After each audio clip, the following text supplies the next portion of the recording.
ఈరోజు మనం చెప్పుకునే కథ పగడం నేర్పిన గుణపాఠం. శివపురం గ్రామం శివారున ఒక చిట్టడవి ఉంది.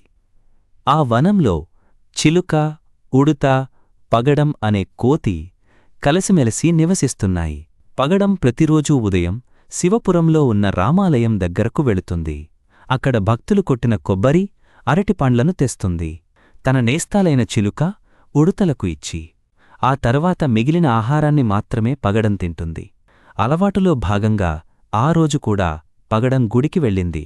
అయితే కాస్త ఆలస్యం కావడంతో అక్కడ ప్రసాదం దొరకలేదు. ఆలయం తలుపులు కూడా మూసేశారు. నిరాశగా వెనుతిరిగి చిట్టడవిలోకి చేరుకుంది. అప్పటికే చెట్టుమీద చిలుక, కింద ఉడుత పగడం తెచ్చిపెట్టే ఆహారం కోసం ఆశగా ఎదురుచూస్తున్నాయి. నేస్తాలు, ఈరోజు ఆహారం దొరకలేదు అంది దీనంగా.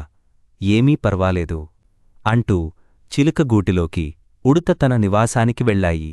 కొంతసేపటికి ఆ రెండూ అరటిపండ్లు పట్టుకుని వచ్చాయి. ఎక్కడివి అని పగడం వాటి వంక చూస్తూ అడిగింది. రోజు నువ్వు మాకు పెడుతున్నావుగా, అవసరమైనప్పుడు ఉపయోగపడతాయని తినగా మిగిలిన వాటిని దాచుకుంటున్నాం అని చెప్పి అరటిపండ్లను తినడం పొదుపు ఎప్పుడూ మంచిదే అంటూ. చిలుక ఉడతలకేసి ఆశగా చూడసాగింది పగడం. కాని తమ దగ్గర ఉన్న రెండేసి పండ్లలో ఒక్క పండును కూడా అవి తినమని కోతికి ఇవ్వలేదు. పగడం ఆశ్చర్యపోయింది. మీలో ఒక్కరు సైతం నాకు అరటిపండు ఇవ్వలేదు అని పగడమంది. సంపాదించిన ఆహారాన్ని దాచుకోకపోవడం నీ తప్పు. అంతే, కాని నీకు మేం ఇవ్వకపోవడంలో మా దోషం లేనేలేదు అని ఆ రెండూ అన్నాయి. పగడం వాటి మాటలు విని ఊరుకుంది. మరుసటి రోజున పగడానికి ఓపిక లేక గుడికి వెళ్లలేదు. ఉడుత, చిలుకలు ఈ విషయాన్ని గమనించాయి. అవి దాచుకున్న ఆహారమూ అయిపోవడంతో తిండి కోసం అడవిలో తిరగడం మొదలుపెట్టాయి. కొంత దూరం వెళ్లేసరికి వాటికి ఒక కొబ్బరికాయ కనబడింది. ఆశగా దాన్ని తీశాయి. మిత్రమా, ఆహారం లేదని దిగులెందుకు, కొబ్బరిని తింటూ పోదాం ముందుకు అని చిలుక హుషారుగా ఉడుతతో అంది. నీకు కొబ్బరికాయను ఒలవడం తెలుసా అని ఉడుత చిలుకను అడిగింది. నాకు తెలియదు, కాని పగడానికి బాగా వచ్చు, అడుగుదాం పదా అని హుషారుగా అంది చిలుక. సరే పదా అంటూ ముందుకు కదిలింది ఉడుత. రెండూ కలసి కొబ్బరికాయను జాగ్రత్తగా దొర్లించుకుంటూ పగడం ఉన్న చెట్టు దగ్గరకు చేరుకున్నాయి. ఆహారం దొరికింది. నువ్వు ఒలవడమే తరువాయి, ఎంచక్కా ఈ కొబ్బరిని తింటూ ఆకలి తీర్చుకోవచ్చు అని చిలుక నవ్వుతూ పగడంతో అంది. ఓపిక లేదు, ఇప్పుడు నా వల్ల కాదు అంది పగడం. ఓపిక తెచ్చుకో, మా ఇద్దరికీ ఈ పని తెలియదు, మాకే ఇందులో ప్రావీణ్యముంటే ఎంచక్కా మేమిద్దరమే చకచకా తినేసేవాళ్లం అని ఉడుత అంది. హా, అవునవును, మీరు అలాంటివాళ్లే అని మనసులోనే అనుకుంది పగడం. ఓపిక లేకపోయినా మీరు అడుగుతున్నారు కాబట్టి సాయం చేస్తాను అంది పగడం. ఆ కొబ్బరికాయను నెమ్మదిగా తన చేతుల్లోకి తీసుకుని దాన్ని కదలకుండా దాని రెండు కాళ్ల మధ్యన అదిమి పెడుతూ జాగ్రత్తగా ఒలిచింది. పీచంతా తీశాక కొబ్బరికాయను నేలకేసి గట్టిగా కొట్టింది. కాయ రెండు ముక్కలైంది. హమ్మయ్యా, ఇక కొబ్బరి తిని ఎంచక్కా ఆకలి తీర్చుకోవచ్చు అంటూ చిలుక, ఉడతలు పగడం వైపు కదిలాయి. కోతేమో కొబ్బరి తినడం ప్రారంభించింది. మనం సమానంగా పంచుకుని తినాలి, కనీసం ఒక్కటైనా మాకు ఇవ్వకుండా మొత్తం నువ్వే తినేస్తే ఎలా అని ఉడుత, చిలుకలు ఆవేశంగా అన్నాయి. నేను కష్టపడి కొబ్బరికాయను ఒలిచాను, ఆహారం దక్కించుకున్నాను, మీకు ఇవ్వనుగాక ఇవ్వను.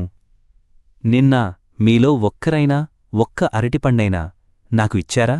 నేను రోజూ గుడికి వెళ్ళి ఆహారం సంపాదించినా నిస్వార్థంగా మీకు సమాన వాటా ఇస్తున్నాను. ఎందుకో తెలుసా? మనం ఏదైనా తినేటప్పుడు పక్కన ఎవరైనా ఉంటే వాళ్లకు కూడా పెట్టి అప్పుడు మనం తినాలి. పంచుకుని తింటేనే బంధాలు నిలబడతాయి. మనం అందరిలో ఉంటాం, లేకపోతే ఒంటరిగా మిగిలిపోతాం. నాకు అందరితో స్నేహం చేయడం ఇష్టం, అందరితో కలిసి తినడం ఇంకా ఇష్టం. కాని నిన్న మీలో స్వార్థం కనబడింది. తోటి జీవి ఆకలితో అలమటిస్తుంటే పంచుకుని తినడం కాకుండా ఎవరి తిండివారిదే అన్నట్లుగా ప్రవర్తించారు. మీకొక విషయం చెప్పనా అని పగడం అడిగింది. ఏమిటి అన్నాయి ఆ రెండు. ఈ చిట్టడవిలో ఒక్క కొబ్బరి చెట్టు కూడా లేదు. మరి ఆ కొబ్బరికాయ ఎక్కడినుంచి వచ్చిందో గమనించారా అంది పగడం. అవును, నిజమే, అన్నాయి చిలుక, ఉడుత. మీ బుద్ధి మరోసారి తెలుసుకోవాలనుకున్నాను. అందుకే నాకు గ్రామంలో దొరికిన కొబ్బరికాయను తెచ్చి అడవిలో పెట్టాను.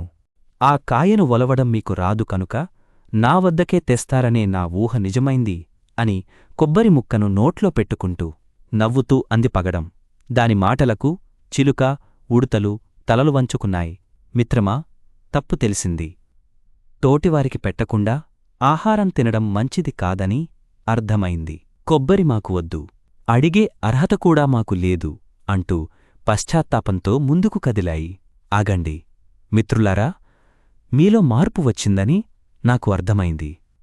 పంచుకుని తినడంలోనే పరమార్థముందని మీకు చెప్పడానికే ఇలా చేశాను. ఆకలి బాధ నాకు తెలుసు, మీరు రండి, కలిసి తిందాం అని నవ్వుతూ పగడం తన నేస్తాలను పిలిచింది. పగడం మాటలతో వారెండూ తిరిగి వచ్చాయి.